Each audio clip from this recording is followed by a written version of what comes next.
मेरा नाम राधिका है। मैं मिडिल क्लास घराने से संबंध रखती हूँ। हम 3 बहनें हैं। मुझसे छोटी 2 बहनें और हैं। जब मेरे लिए रवि का रिश्ता आया, तो पहली बार में ही रवि के रिश्ते को डन कर दिया गया, क्योंकि रवि हर लिहाज से मेरे लिए ठीक था। मेरे माँ-पापा तो मेरी किस्मत पर जितना खुश होते उतना कम था, क्योंकि पहली बार में ही मेरे लिए इतना अच्छा रिश्ता आया था।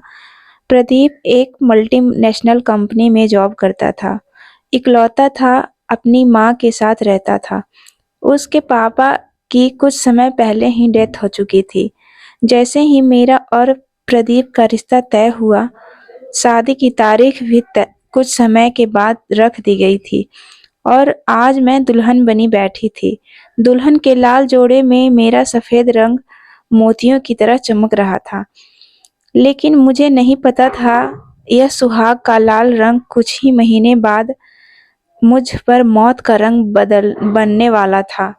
मैं तो बस शादी को लेकर दिल में हजारों सपने सजाए विदा होकर अपनी ससुराल आ गई थी। प्रदीप को मैंने सिर्फ तस्वीरों में ही देखा था, क्योंकि अरेंज मैरिज थी और हमारी मंगनी और शादी के बीच भी ज्यादा समय नहीं था। जल्दी ही शादी हो गई थी। कुछ मिलने मिलाने वाले रिश्तेदार औरतों ने मुझे कमरे में लाकर बिठा दिया था कि एक औरत ने जब मेरा हाथ पकड़ा तो कहने लगी, अरे दुल्हन को तो तेज बुखार है। और दूसरी औरत कहने लगी, क्या बीमार बेटी को ब्याह दिया उन लोगों ने, अभी तो दुल्हन ने कदम रखा है और उसे बुखार भी चढ़ गया। भाई, हमने तो बहुत समझाया था सरला को कि अनजान लोगों से रिश्ता मत करो, पता नहीं चलता कि लड़की में क्या बीमारी है और क्या नहीं। अब देखो ना, हो गई ना बात। और मैं चुपचाप गुमसुम सी उनकी बातें सुन रही थी। शादी के भागम भाग में खाने पीने की लापरवाही और गले की खराबी की वजह से इन्फेक्शन हो गया था, लेकिन यह बात ससुराल पहुंचकर अजीब नए नए रंग में मेरे सामने आई थी। मैं सिर्फ एक ही दिन की दुल्हन थी, इसलिए उन्हें सफाई भी नहीं दे सकती थी। खैर, सारी औरतें कमरे से बाहर निकल गई और बाहर से आने वाली आवाजें मैं बुरे दिल के साथ सुन रही थी। दूसरी तरफ मेरी सास यह बातें सुनकर परेशान हो गई थी। मोहल्ले और रिश्तेदार के औरतों ने उन्हें अपने पास बिठाकर अपने डर जाहिर करने शुरू कर दिए थे। कहने लगी, हमने तो लगता है अपनी बीमार लड़की तुम्हारे बेटे के साथ ब्याह दी है। अरे सरला, कितनी बार तुम्हें समझाया था, जान पहचान वालों से रिश्ता करो। दूसरी औरत कहने लगी, मुझे तो लगता था लड़की के पांव अशुभ हैं, घर आते ही बीमार हुई है। अब देखना, जैसे जैसे समय गुजरेगा घर में मुसीबत आनी शुरू हो जाएगी। तौबा है भाई। यह सुनकर सरला जी का कलेजा हाथ पर पड़ा था। इकलौता बेटा था, दिल में यह डर पैदा हुआ, कहीं मेरे बेटे को भी कोई समस्या न हो जाए। दूसरी तरफ प्रदीप भी परेशान था। जब से उसने सुना था कि मुझे तेज बुखार है, वह मेरे बुखार की वजह से टेंशन में पड़ गया था। उसने अपनी एक डॉक्टर दोस्त को फ़ोन किया। उसने कुछ दवाइयाँ बताई कि वह लाकर राधिका को खिला दो। वैसे तो शादी की पहली रात बड़ी ही अरमानों भरी रात होती है। लड़का-लड़की दोनों ही इस रात के लिए न जाने क्या-क्या सपने सजाते हैं। मैंने भी सजाए थे, लेकिन इस समय मेरी तबीयत बिल्कुल भी ठीक नहीं थी। सर दर्द के मारे फटा जा रहा था और पूरा शरीर आग की तरह तप रहा था। मेरे दिल में इस वक्त प्रदीप को लेकर कोई भी जज्बात नहीं उमड़ रहे थे और ना ही शादी की पहली रात की तरह दिल की धड़कनें अजीब थी। बस मैं चुपचाप बैठकर बेड के किनारे पर एक टक लगाए बैठी हुई थी। तभी प्रदीप कमरे में दाखिल हुआ। उसके चेहरे पर परेशानी छाई हुई थी। मैं जल्दी से उठकर संभल कर बैठ गई और वह मेरे करीब आया। उसने मेरा हाथ थाम लिया। जैसे ही प्रदीप ने हाथ थामा था, दिल की धड़कनों में शोर मचा दिया था। यह मेरे लिए किसी मर्द का पहला स्पर्श था जो प्रदीप ने मुझे दिया था। इससे पहले किसी गैर मर्द से मुझे मुझे छुआ तक नहीं था। मेरे सारे जज्बात, सारी मोहब्बत सिर्फ मेरे पति के लिए थी, लेकिन आज तबीयत ने मेरे सारे जज्बातों को ठंडा कर दिया था। प्रदीप कुछ देर तक मुझे गौर से देखता रहा। कहने लगा, तुम वाकई बहुत खूबसूरत हो। जब अम्मी ने मुझे तुम्हारी तस्वीर दिखाई थी, मैंने देखते ही हाँ कर दी थी, क्योंकि तुम्हारे चेहरे से मासूमियत झलक रही थी और तो अपनी तस्वीर से भी कहीं ज़्यादा मासूम हो। यह कहकर उसने मेरी उँगली में मुँह दिखाई की अंगूठी पहना दी थी। कहने लगा, तुम्हें आज बहुत तेज़ बुखार है, ऐसा करो तुम दवा खाओ और आराम करो। मैं बहुत शर्मिंदा थी। मैं कहने लगी कि मैं बहुत शर्मिंदा हूँ, आपसे पता नहीं चला कैसे बुखार हो गया।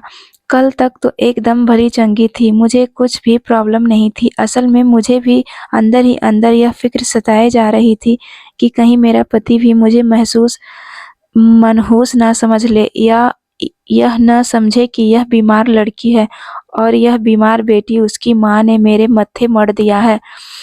वो कहने लगा, हाँ, हाँ, जो हो जाता है कोई बात नहीं, अब बुखार पर कोई अपना बस थोड़ी ना है। मैंने कहा कि मैं दवा खाई हूँ, मैं बिल्कुल ठीक हो जाऊँगी, लेकिन आपने इस रात के लिए बहुत सारे सपने सजाए होंगे, मैं आपको मायूस नहीं करना चाहती। मैंने दवा खा ली है, ठीक हो जाऊँगी, अगर आप चाहें तो हम सुहाग रात।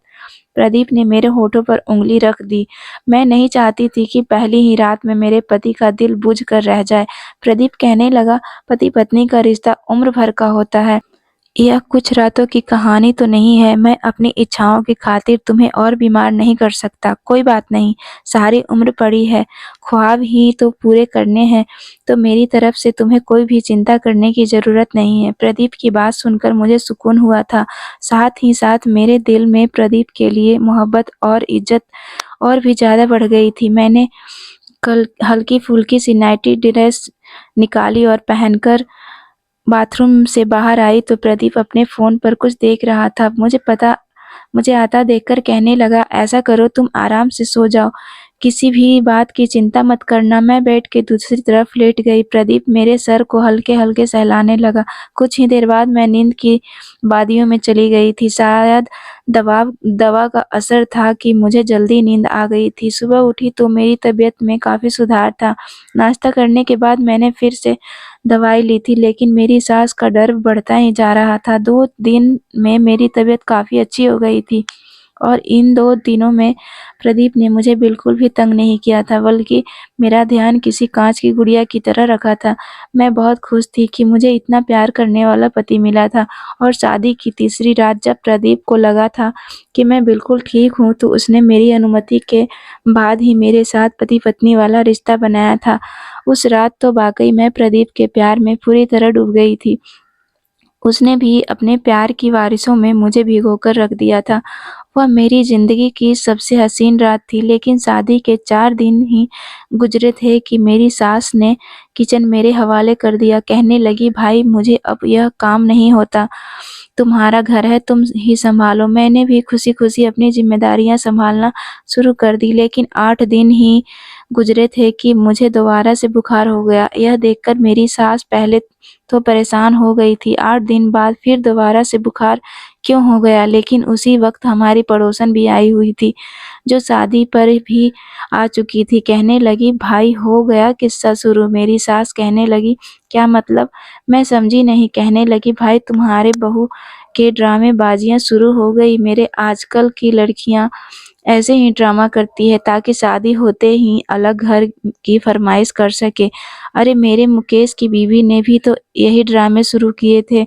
हम समझे कि पता नहीं क्या हो गया और बहू की सेवा में लग गए, लेकिन वह तो कहने लगी, यह घर में मेरे लिए अशुभ है, यहाँ आते ही मैं बीमार रहने लगी हूँ, मुझे अलग घर चाहिए। ज़रूर इस घर में कोई न कोई चक्कर है जो मुझे बीमारियाँ लग गई है। बस फिर क्या था, लड़की खूबसूरत थी, मुकेश तो बीवी का गुलाम हो गया, इसलिए उसकी बातों को सच जानकर फ़ौरन से घर छोड़कर चला गया। अपना किराए का मकान लेकर वहीं रहने लगा। 8 दिन भी नहीं हुए थे कि मेरी बहू मेरे बेटे को मुझसे छुड़ा कर ले गई। अब तो कहीं कभी-कभार हाल-चाल पूछने भी नहीं आता। मैं ही कभी-कभी फ़ोन करके हाल-चाल पूछ लेती हूँ। आजकल की लड़कियों के यही ड्रामे हैं। सास-ससुर, ननद-देवर तो इन्हें झमेले लगते हैं, अकेले रहना पसंद करती हैं। यह सुनना था कि मेरी सास परेशान हो गई। प्रदीप उनका इकलौता बेटा था और वह अपने बेटे को अलग होता हुआ नहीं देख सकती थी। इसलिए मुझसे कहने लगी, बहू अपनी तैयारी कर लो, तुम्हें तुम्हारी माँ के घर छोड़ के आती हूँ। मैं तुम्हें इसलिए थोड़ी लाई हूँ कि आते ही तुम बीमार पड़ जाओ और बजाय मेरा घर संभालने के मुझ पर ही बोझ बन जाओ। सास की यह बात सुनकर मैं बहुत परेशान हुई थी। मैंने कहा, माँ जी, मैं ठीक हो जाऊँगी, दवा खा तो रही हूँ ना, और घर के काम करने में भी मुझे कोई प्रॉब्लम नहीं है। लेकिन मेरी सास ने मेरी एक ना सुनी। 4 कपड़े मेरे बैग में डाल दिए और ज़बरदस्ती मेरा हाथ पकड़कर घसीटते हुए मुझे ऑटो में बिठाया और मुझे मेरी माँ के घर ले आई। मैंने रोते हुए अपनी सास से आगे हाथ जोड़ दिए थे कि मम्मी जी, ऐसा मत करो। मुझे इस तरह मेरे माँ-बाप के अचानक देखेंगे तो परेशान हो जाएँगे, और मैं कोई ऐसी बीमार नहीं हूँ जो बुखार हो गया है, दवाई खाऊँगी तो ठीक हो जाऊँगी, और मैं बुखार में भी आपके घर की सारी ज़िम्मेदारियाँ सँभाल लूँगी। आपको एक भी काम करने नहीं दूँगी। चाहती थी मेरे बूढ़े माँ-बाप मुझे इस तरह देखें तो परेशान हो जाएँगे। मुझसे छोटी 2 बहनें जुड़वा थी और मुझे सिर्फ़ 1 साल छोटी थी। वो भी अब जवान थी। मेरे माँ-बाप को उनकी शादी की भी चिंता थी। इस तरह अगर मैं उनके सर पर जाकर बैठ जाती तो उनकी चिंता डबल हो जाती। लेकिन मेरी सास न मानी और मुझे मेरे माँ-बाप के पास ले गई। मेरी माँ ने जब मुझे सास के साथ यूँ आते देखा तो परेशान हो गई, क्योंकि मेरी सास उस समय काफ़ी गुस्से में थी और आते ही उनके शिकवे-शिकायत शुरू हो गए। कहने लगी, अगर बेटी बीमार थी या उसे कोई मर्ज़ था तो तुम्हें मैं ही मिली थी, और मेरा बेटा तो इकलौता है। अगर वह बीमार पत्नी को सँभालता रहेगा तो क्या क्या करेगा और घर कैसे चलाएगा? थका-हारा ऑफ़िस से घर आता है और फिर तुम्हारी बेटी की सेवा में लग जाता है। इतनी तो उसे अपने खाने-पीने का भी परवाह नहीं होता, लेकिन तुम्हारी बेटी की बड़ी चिंता होती है। इसे सँभालो और अगर ठीक हो जाए तो हमारे घर भेज देना। मेरी माँ कहने लगी, बीमारी का आना-जाना तो हमारे बस में नहीं है बहन जी, और शादी से पहले तो कभी भी राधिका इस तरह बीमार नहीं हुई। मेरी माँ की यह बात पर मेरी सास को विश्वास नहीं हुआ था। वो कहने लगी, बहन, सच तो तुम जानती हो, मैं नहीं, खैर शादी इसलिए नहीं की थी कि बीमार बहू की सेवा करूँ। अरे मेरी बूढ़ी हड्डियों में अब इतनी जान थोड़ी है जितनी। कितनी बातें सुनाकर मेरी सास अपने घर वापस आ गई थी। लेकिन जब रात को प्रदीप घर आया तो मुझे कमरे में न पाकर अपनी माँ से पूछने लगा, माँ, राधिका किधर है? क्या ज़्यादा तबीयत खराब थी? डॉक्टर के पास गई है? किसके साथ गई है? क्या पड़ोसन आंटी के साथ गई है? प्रदीप ने एक ही सांस में न जाने कितने सवाल अपनी माँ से कर डाले थे। मेरी सास को गुस्सा आने लगा कि पत्नी की कितनी चिंता है। ज़रा वो नज़र न आए तो कैसे बेचैन हो गया। कहने लगी, मैं उसकी माँ के घर छोड़कर आई हूँ। अरे हमने कोई ठेका ले रखा है उसकी बीमार बेटी का? शादी तो जुम्मा 8 दिन हुए नहीं और दूसरी बार बुखार चढ़कर बैठ गई।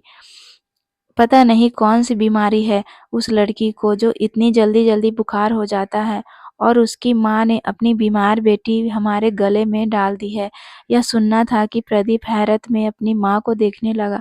अपनी माँ के पास जाकर बैठ गया। कहने लगा, माँ, यह कौन-सा तरीका है? बीमारी और सेहत तो भगवान के हाथ में है, इसमें इंसान का बस नहीं है। और यह क्या बात हुई माँ कि आप उसको बुखार हुआ नहीं और उसकी माँ के पास छोड़ आई? बहुत बुरी बात है। उसके माँ-बाप हमारे बारे में क्या सोचेंगे कि 4 दिन भी उनकी बेटी को सँभाल न सके। सास ने जब बेटे की बात सुनी तो कहने लगी, तुम्हें क्यों इतनी हमदर्दी हो और मोहब्बत हो रही है? वो कहने लगा, माँ, कैसी बातें कर रही हो? वो मेरी पत्नी है, मुझे उसकी चिंता और नहीं होगी तो और फिर किसको होगी? अपनी माँ का हाथ पकड़ कहने लगा, माँ, आपने अच्छा नहीं किया। अगर राधिका की बजाय मुझे बुखार हो जाता तो फिर आप क्या करतीं? क्या सोचतीं? क्या तब भी यही सब कुछ सोचतीं कि अगर मैं शादी के 15 दिन के बाद 2 बार बीमार हो जाता तो आपको क्या लगता कि मैंने किसी लड़की की ज़िंदगी खराब कर दी? अपना बीमार बेटा उसके हवाले कर दिया। यह सुनकर मेरी सास चुप हो गई थी। प्रदीप कहने लगा, नहीं माँ, इस वक्त आप यही सोचती कि लड़की मनहूस है। उसके आते ही मेरा बेटा बीमार हो गया और 15 दिन में 2 बार बीमार हुआ है, मतलब हर सूरत दोष लड़की को ही देना है। अगर लड़की बीमार हुई तब भी वह बीमार है, मनहूस है, घर आते ही बीमारियां लेकर आई है। लड़का बीमार हुआ तब भी लड़की का ही दोष। लड़की के आते ही मेरे बेटे को बीमार कर दिया। यह लड़की तो मनहूस है। माँ, यह सब गलत है, ऐसा नहीं सोचना चाहिए। प्रदीप की बात एकदम सही थी, क्योंकि अगर प्रदीप बीमार होता तो सरला जी की सोच इसी तरह जानी थी कि न जाने कौन से अशुभ कदम लेकर बहू घर आई थी। आते ही मेरा बेटा बीमार हो गया, इसलिए प्रदीप की बात का कोई भी जवाब मेरी सास के पास न था। प्रदीप कहने लगा, माँ, क्यों लोगों की बातें सुनकर आप भी वैसा ही सोच लेकर बैठ जाती हैं। मैं राधिका को वापस लेने जा रहा हूँ, उसे किसी अच्छे से डॉक्टर को भी दिखाऊंगा तो वो ठीक हो जाएगी। यह कहकर प्रदीप वहां से जा चुका था, लेकिन उसी वक्त एक और पड़ोसन मेरी सास के घर गई और मेरी सास अकेली रहती थी, इसलिए उसका अपने मोहल्ले में मेल-जोल बहुत ज़्यादा था। घर में कोई ना कोई पड़ोसन आकर बैठ जाती, अपने दुखड़े सुनाने लगती और मेरी सास भी उसकी बातें सुनने में लगी जाती। लेकिन उससे पड़ोसन ने एक नया ही मोड़ दे दिया था। सोचने के लिए मेरी सास को वो पड़ोसन कहने लगी, मुझे तो काले जादू का चक्कर लगता है। अरे, इतनी प्यारी खूबसूरत बहू तुम्हें मिल गई है, किसी से कहाँ यह बात बर्दाश्त हुई होगी। तुम मानो या ना मानो, लेकिन मेरा अनुभव कहता है तुम्हारी बहू पर किसी ने काला जादू करवा दिया है। अब उसका तोड़ करवाओ, वरना दिन बदन समस्याएं बढ़ती ही जाएगी। लेकिन मेरी सास तो और भी ज़्यादा परेशान हो गई, कहने लगी, बहन तुम ही बताओ मैं क्या करूं। कहीं आगे पीछे कोई जानती नहीं हूँ किसी को, और आजकल कितना फ्रॉड है, समझ नहीं आता कौन ठीक है कौन गलत है, किस बाबा के पास जाऊं और किसके पास न जाऊं। पड़ोसन कहने लगी, हाँ, मैं एक ऐसे बाबा को जानती हूँ, उसके जादू में बड़ी ही ताकत है, हर काले जादू का तोड़ उसके पास है, लेकिन उसके लिए तुम्हें अपने बेटे से बात करनी होगी। मेरी सास कहने लगी, हाँ हाँ, मैं प्रदीप से कह दूंगी, उसने आज तक कभी मेरी बात नहीं टाली है। वो तो वैसे भी राधिका की बीमारी की वजह से बहुत परेशान है। वो पड़ोसन कहने लगी, ठीक है, अपनी बहू की एक साड़ी या कोई भी ऐसा कपड़ा साथ लेकर जाना जो पूरी रात उसने पहना हो और सुबह को उतार दिया हो। वो कपड़ा सूंघते ही बाबा समझ जाएंगे कि लड़की पर किस तरह का जादू करवाया गया है। यह बात सुनकर मेरी सास बहुत ही इम्प्रेस हुई थी कि अरे, यह तो बड़े पहुंचे हुए बाबा जी लगते हैं, जो कपड़ा सूंघते ही पता चल जाता है कि प्रॉब्लम क्या है। उस दिन जब प्रदीप और मैं घर आए तो सबसे पहले मेरी सास ने यही बात प्रदीप से की थी। प्रदीप को बताने लगी कि यह बहुत ही पहुंचे हुए बाबा जी हैं। अरे, कोई भी बीमारी हो तो जादू टोना या डॉक्टरी इलाज हो, सब कुछ फर फर तोते की तरह बोल देते हैं। अगर वह वहां पर राधिका को लेकर जाएंगे तो देखना कैसी भली चंगी होकर वापस आएगी। इतना सुनना था कि प्रदीप के माथे पर बल पड़े थे। कहने लगा, माँ नहीं, मैं किसी भी बाबा के चक्कर में नहीं पड़ने वाला। राधिका को कोई भी खास बीमारी नहीं है, मैं जानता हूँ उसे बस यह मौसमी बुखार है और यह डॉक्टर का इलाज है। इलाज करवाएगी, खाएगी पिएगी तो ठीक हो जाएगी। तभी वहां पर मैं भी आ गई थी। बुखार भी तेजी की वजह से मुझे बहुत कमजोरी हो गई थी। मेरी मरी-मरी हालत में चलते हुए आई थी, जैसे शरीर में जान ही न था। जो कदमों पर चलकर मैं आई थी, लेकिन फिर भी ऐसे हाँफ रही थी जैसे मानो मीलों सफर का तय किया हो। मैं लड़खड़ाते हुए जाकर प्रदीप के साथ बैठ गई थी। चेहरे पर पीलापन छाया हुआ था। यह देखकर तो मेरी सास का दिल और भी उड़ने लगा था।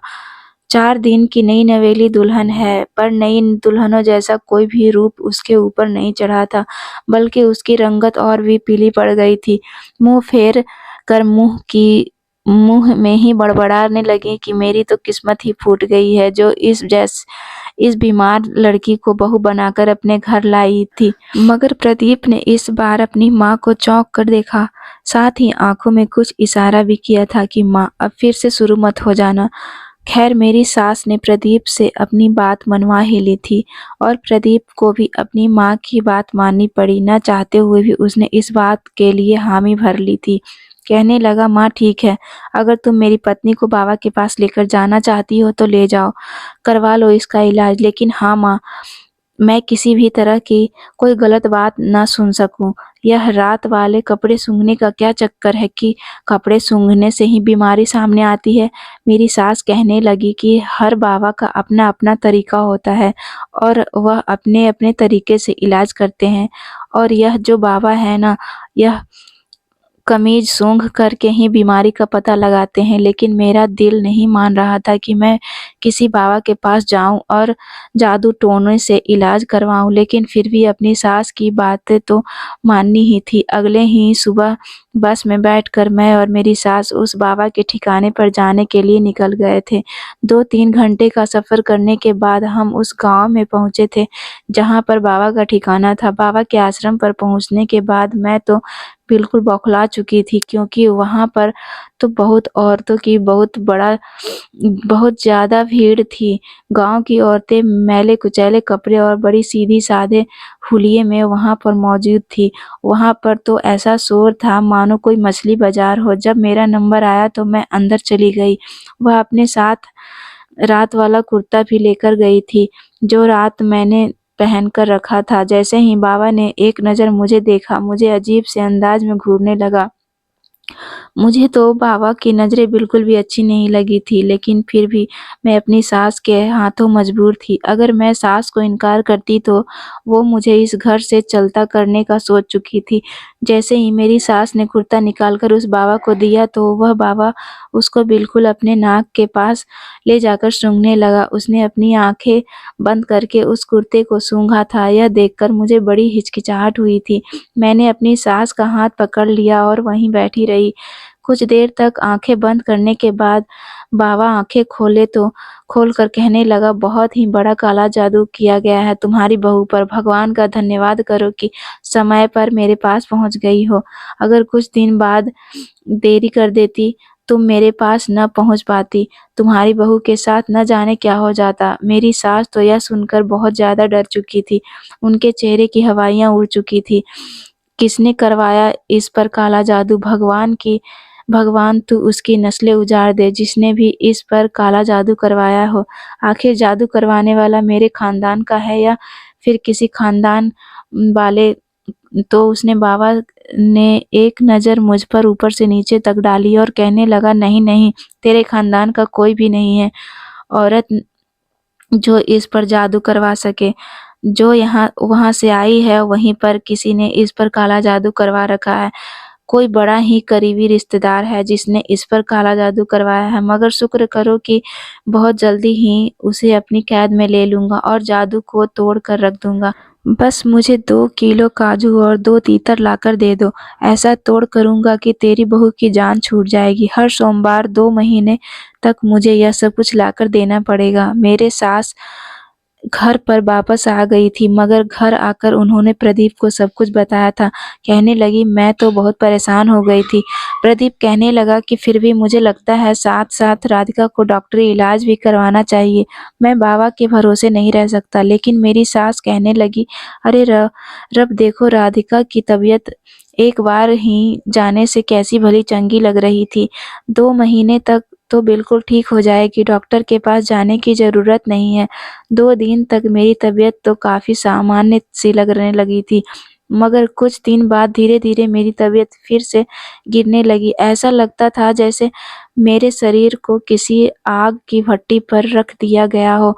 मेरी हालत तो दिन-ब-दिन खराब होने शुरू हो चुकी थी और मेरी सास मुझे डॉक्टर के पास जाने नहीं देती थी। आखिर 2 महीने का टाइम पूरा हो गया और इन 2 महीने में मैं सूख कर काँटा हो चुकी थी। सास ने अब बाबा के पास जाना भी कम कर दिया था, बल्कि अब प्रदीप को कहना शुरू कर दिया कि जब से यह बहू बनकर मेरे घर आई है, तो सारे खानदान में तमाशा बनकर रह गई हूँ कि किस बीमार लड़की की सास अपने बेटे को शादी करवा दी है। अगर यह अच्छे खानदान की होती तो अब तक मुझे पोता या पोती आने की खुशखबरी भी सुना चुकी होती, मगर देखो तो कैसे इसके घर वालों ने अपनी जान छुड़वाकर इसे हमारे सर पे थोप दिया है। मैं अब अक्सर रोती रहती थी अपनी सास की बातें सुनकर। अब मैं सचमुच खुद को मैं मनहूस समझने लगी थी। एक दिन प्रदीप कहने लगा, प्रदीप ऐसा करें, आप मुझे मेरी माँ के पास छोड़ दें। जब तक मैं ठीक नहीं हो जाती आप मुझे यहाँ पर लेकर मत आना। हाँ, अगर आप चाहते हैं तो बेशक दूसरी शादी कर लें और मुझे छोड़ दें। मैं जानती हूँ आप मेरी वजह से बहुत परेशानियों का शिकार हैं। यह बात मेरे लिए बहुत बड़ी बात थी क्योंकि मैंने इससे इतने साल अपने माँ-बाप के साथ गुज़ारे थे मगर आज से पहले कभी इस तरह की परेशानियों का सामना नहीं किया था। बल्कि जब से मैंने इस घर में कदम रखा था तब से ही मेरे साथ यह सब कुछ हो रहा था। मुझे ऐसा लगने लगा था कि जैसे धीरे-धीरे प्रदीप भी मुझसे दूर हो जाएगा मगर हकीकत में ऐसा कुछ भी नहीं था। प्रदीप के दिल में तो सिर्फ़ मेरे लिए मोहब्बत ही मोहब्बत थी। उसके दिल में मेरे लिए बहुत सम्मान था। वह किसी भी कीमत पर मुझे खोना नहीं चाहता था। अपनी माँ के सामने मेरी तरफदारी में ज़्यादा बोलता नहीं था कि कहीं उसकी माँ यह न समझे कि मेरा बेटा अपनी पत्नी के आने के बाद मुझसे दूर हो चुका है। एक रात लगभग 1 बजे के समय मेरी तबीयत बहुत ज़्यादा खराब होने लगी। मैं दर्द के मारे चिल्लाने लगी थी। मेरे दर्द के मारे ज़ोर-ज़ोर से रोने लगी थी। मेरे रोने की आवाज़ इस कदर तेज़ हो गई थी कि मेरी सास का हाथ उसके दिल पर गया था। कहने लगी, लगता है उस आत्मा का शरीर से बाहर निकलने का समय है जिसने राधिका को अपने कब्ज़े में कर रखा है। मेरी सास ने प्रदीप को अपने पास बुलाया। कहने लगी, प्रदीप मेरी बात मान ले। अब देख राधिका या तो ठीक हो जाएगी या फिर यह उसका आखिरी समय है। तू उसे कमरे में बंद कर दे। जो भी आत्मा उसके शरीर में है वो निकल जाएगी। या तो राधिका को अपने साथ लेकर जाएगी या फिर हो सकता है वो ठीक हो जाए। लेकिन मैं तुझे अब उस कमरे में नहीं रहने दूँगी। नहीं चाहती राधिका के साथ-साथ तेरी भी जान को खतरे को मेरी तबीयत से प्रदीप वैसे भी परेशान था। माँ की बात सुनकर उसने अपना सर पकड़ लिया और अपनी माँ के सामने बेबसी से कहने लगा, बस कर दे माँ, कैसी-कैसी बातें करती रहती हो। कितनी बार आपको मना कर चुका हूँ। ऐसा कुछ भी नहीं है जो आप सोच रही हैं। राधिका को लेकर अस्पताल जा रहा हूँ। यह कहकर वह जल्दी से कमरे में आया था। मैं दर्द से तड़प रही थी। प्रदीप ने मुझे जल्दी से बाहों में उठाया और गाड़ी में डालकर हॉस्पिटल लेकर चला गया। जब तक मैं हॉस्पिटल जाती मैं बेहोश हो चुकी थी, लेकिन दर्द में अभी भी कराह रही थी। जब मेरे टेस्ट करवाए गए तो पता चला कि मेरे दोनों गुर्दे खराब हो चुके हैं। समय पर इलाज न करवाने की वजह से मेरी आंतें भी सूज चुकी थी। यह खबर मेरे लिए किसी कयामत से कम नहीं थी और प्रदीप के तो होश उड़ गए थे। वह किसी भी कीमत पर मुझे खोना नहीं चाहता था। डॉक्टर ने कहा फ़ौरन से फ़ौरन ऑपरेशन करना पड़ेगा, नहीं तो इन्फेक्शन पूरे शरीर में फैल जाएगा। और अगर जल्द से जल्द इसके लिए दूसरी किडनी का इंतज़ाम नहीं किया गया तो इसकी जान बचाना मुश्किल है। प्रदीप को तो कुछ समझ नहीं आ रहा था। उधर मेरी सास भी अपना सर पकड़े बैठी थी और फिर प्रदीप को एक ही तरीका समझ आया। उसने अपने सारे टेस्ट करवाए। किस्मत की बात है कि प्रदीप और मेरे गुर्दे मैच हो गए थे और इस तरह प्रदीप ने अपना एक गुर्दा मुझे दिया और धीरे-धीरे अब मेरी तबीयत सुधरने लगी थी। मेरी आंतों की सूजन भी कम होने लगी थी। जब हम पति-पत्नी बिल्कुल ठीक होकर घर वापस आए तो मेरी सास शर्मिंदगी से नज़रें झुकाए एक तरफ खड़ी थी। हम दोनों के लिए जूस और फल भी लेकर आई क्योंकि यह बात तो वो भी जानती थी कि यह सब उसके शक का नतीजा था जो मैं इस हालत में आई थी। अगर मेरा समय पर इलाज हो जाता तो शायद मेरे गुर्दे बच जाते। अगर वो किसी बाबा के चक्कर में पड़ने की बजाय अपनी बहू को अच्छे से इलाज करवा लेती तो शायद यह सब कुछ न हुआ होता। मगर शायद यह सब कुछ मेरी किस्मत में लिखा हुआ था। कुछ महीने बाद भगवान ने मुझे माँ बनने की खुशी भी दे दी। मैं जुड़वा बच्चों की माँ बनने वाली थी। उसके बाद तो सास ने जैसे मुझे हथेली का छाला बना लिया था। प्रदीप भी बहुत खुश था। उसके घर में 2 नन्हे-मुन्ने बच्चों की किलकारियाँ गूँजने वाली थी। वह भी मेरा बहुत ध्यान रखता। मुझे प्रदीप पर बेहद प्यार आने लगता कि कितना प्यार करने वाला पति मिला है। भगवान से प्रार्थना करती हूँ कि हर लड़की को ऐसा ही चाहने वाला पति मिले। इस पूरी कहानी में देखा जाए तो असल किरदार प्रदीप का था। अगर प्रदीप भी अपनी माँ की बातों में आकर और लड़कों की तरह अपनी पत्नी को छोड़ देता और तलाक देकर निकल जाता तो आज सब कुछ खत्म हो जाता। आज राधिका भी तलाक का ठप्पा लेकर अपने बूढ़े माँ-बाप की दहलीज पर बैठी होती और उसके बूढ़े माँ-बाप अपनी तलाकशुदा बेटी को अपने घर की दहलीज पर देखकर और भी पहले समय से बूढ़े हो जाते। मगर यह प्रदीप का प्यार और समझदारी थी कि उसने अपने घर को बचाए रखा। दोस्तों, यह थी आज की हमारी कहानी। आप लोगों को कैसी लगी ज़रूर बताना। कहानी पसंद आई हो तो वीडियो को लाइक और चैनल को सब्सक्राइब करना बिल्कुल ना भूलना। तो मिलते हैं अगले किसी दूसरी कहानी में। तब तक के लिए हंसते मुस्कुराते रहिए, खुश रहिए।